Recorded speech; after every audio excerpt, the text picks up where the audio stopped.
If I told you that the strongest existing character in the Naruto universe is just a child, would you believe me? Would you believe that his power surpasses the likes of Timeskip Boruto and possibly even Baryon Mode Naruto? Well, you probably wouldn't, but you should. You see, there is such a character and his name is Daemon. He was first introduced as Eida's younger brother in chapter 59 of Boruto's original manga, and they wasted no time in making it clear that this character was insanely overpowered. You see, Daemon was originally a member of Kara, one of the many cyborgs created by Amado. By the way, when I say created, I mean he made them into cyborgs since they are partially human. Now the difference between Daemon and let's say another cyborg such as Kashin Koji or Delta is that Daemon's power greatly surpassed that of Jigen. Yeah, the same guy who is undoubtedly stronger than both Naruto and Sasuke at full power. Now this isn't limited to Daemon, there were other cyborgs that surpassed Jigen's power level as well, such as Daemon's sister Eida and the character known as Code. What's interesting about the dynamic between these three characters is that not only is Daemon stronger than Jigen, he's also stronger than Unlimited Code. Now in order to truly understand the significance of this, we need to first understand the history of these three characters. You see, it was revealed to us in chapter 75 of Boruto that Amado had a daughter who died 12 years ago. He tried to resurrect her using his advanced cloning technology, but while he was able to create a clone who embodies her physical appearance along with her memories in the form of Delta, he couldn't quite replicate her soul. In fact, the clone was only his daughter in physical appearances alone. Her personality was that of someone else. Now after trying multiple times to resurrect his daughter's true spiritual essence and failing, Amado finally gave up, and that's when he was approached by Jigen. Jigen promised to resurrect his daughter so long as he aided him in his goal to find a suitable vessel, one that would allow him to finally reach his true potential and attain his goals. However, unbeknownst to him, Ishiki, who was possessing the body of Jigen, intended to cultivate the God Tree, which would have resulted in the destruction of the planet itself. When Amado learned of his true motives, he started to conspire against Ishiki by first creating cyborgs with the power to take him down. Now Amado's first attempt was a modification of Eida and Daemon by way of transferring the cells from an all-powerful Otsutsuki known as Shibai. Now how Amado gained access to Shibai's cells is unknown at this point, but what's important is that Amado said or implied that Shibai was likely killed, or he became so powerful that he ascended to a higher dimension, thus leaving his body behind.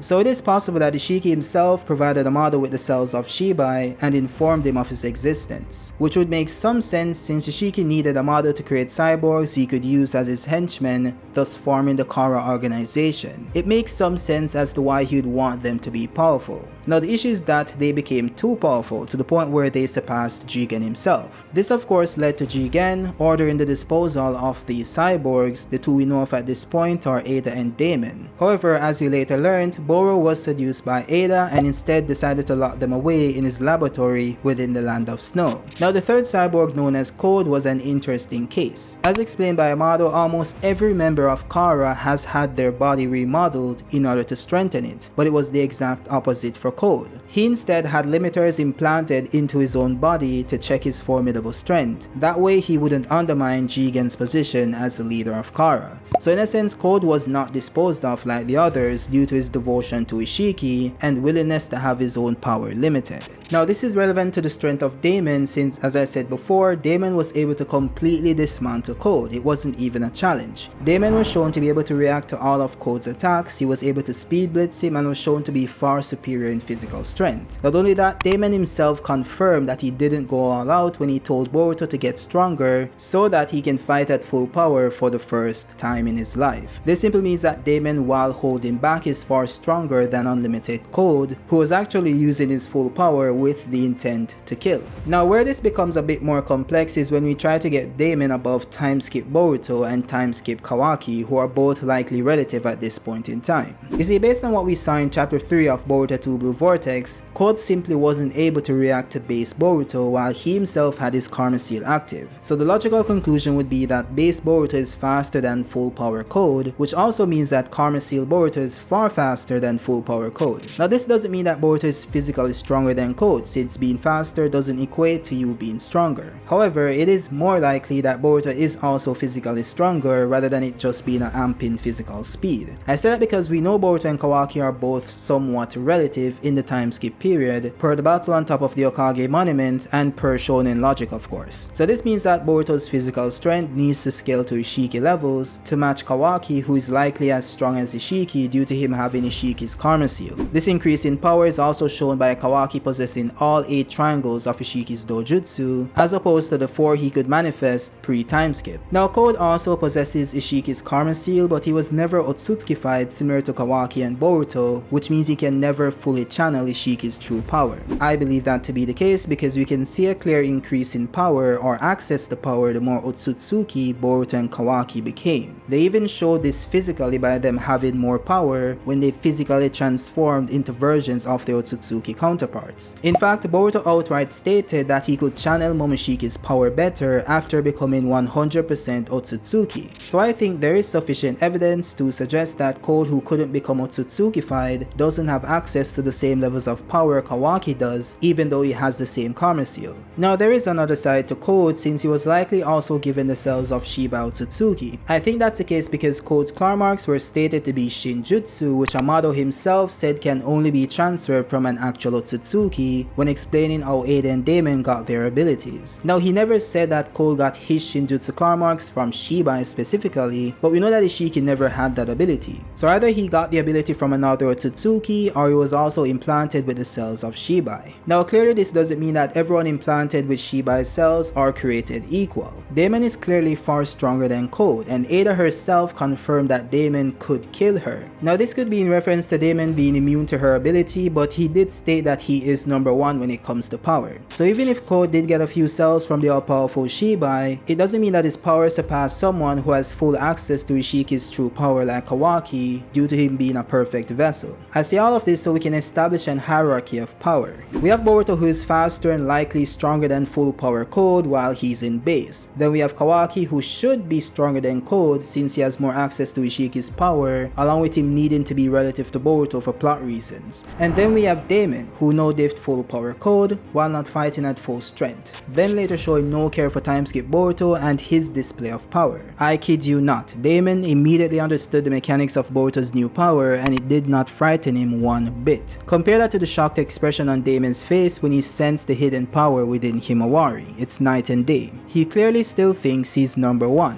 Now he might be wrong, but we'll cross that bridge when we get there. This then brings us to Daemon's abilities, which really just cements the fact that he's in a tier by himself. Before we got to this point, I really just covered the physical power aspect since that's more debatable, because Daemon outright destroys most of the verse with just his abilities alone. You see, as I said before, Daemon was implanted with the cells of Shiba Otsutsuki, along with being genetically modified, which is what led to his immense strength. Now in addition to that, he also received a reflection ability, and in essence this ability allows Daemon to reflect all attacks if he's touching someone with his palm, and it also allows him to reflect intent, which doesn't require him to touch anyone. So it's basically a 2-in-1 ability. He can reflect intent whether it be murderous or damaging in any way. As stated by Eida, the stronger the intent, the more powerful the reflection. A foe simply picturing the killing scene will cause the end result to be reflected upon them instantly. Now this was shown when Kawaki tried thinking about slapping him to test his abilities. The slap was reflected onto Kawaki without Daemon needing to touch anyone. This is similar to how he was able to reflect the guard's intent to cut off his head without needing to touch anyone there as well. Then you have the other reflection ability that allows him to reflect launched attacks as long as his palms are touching someone else. This was seen when Kawaki tried to attack Daemon with a strike in chapter 74. Now there are also times when physical attacks were launched at Daemon but were not reflected. For example, when Daemon first fought Boruto, but Boruto's kick nor his intent to kick Daemon was reflected even though he was touching Boruto with his palm. By the way, the reflection ability does still work on the person he's touching if they choose to attack him. This was shown when Code's intent to scratch Daemon was reflected, as pointed out by Code himself. So what this implies is that Daemon is capable of disabling the ability itself if he so chooses to, thus being able to fight normally. which is why Boruto's attacks weren't reflected in this specific instance. Another thing to point out is that there are no existing counters to this ability. Some might argue that you might be able to bypass the ability using genjutsu, sealing jutsus, or by fighting Daemon without intent to harm him. Now I do understand where everyone is coming from, but that just isn't true. Let's use Eida as an example. Her charm ability prevents you from causing her harm.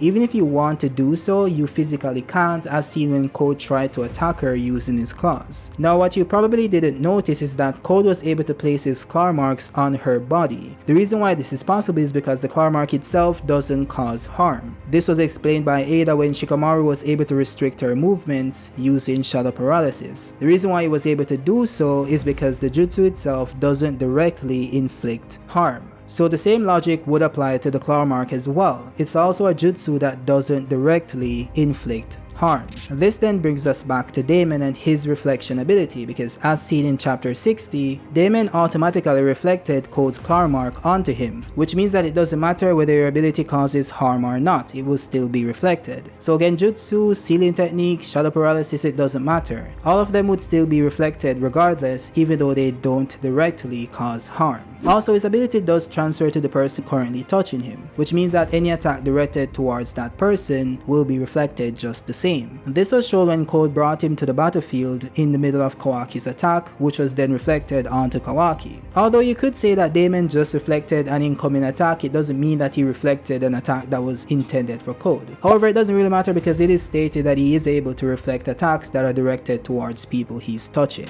By the way, this isn't a loophole where you can attack Daemon if you're touching him, since Code's attack was reflected onto him even though Daemon was touching him. So no, there isn't currently any loopholes around this ability. Now there is something else that he does possess, which is advanced sensory abilities, because he was able to sense the hidden power within Himawari, and he was also able to sense that the planet was shaking due to Boruto's Rasengan. So his sensory abilities are off the charts, and he does seem to be very analytical because he was able to deduce exactly what Boruto was doing. So he might seem like a child and he might play around, but it does seem like he has this different side to him, which is somewhat similar to Himawari when she gets angry. So there might be something there, but this is not a theory video, this is about Daemon and his existing powers. With that being said, that's all there is to him. Insane reflection ability, insane physical strength, speed, and durability that we've never seen before in this universe. So he's a little too broken in my opinion, but you know, it is Naruto and it's good to use him cross-verse because that's where it gets fun.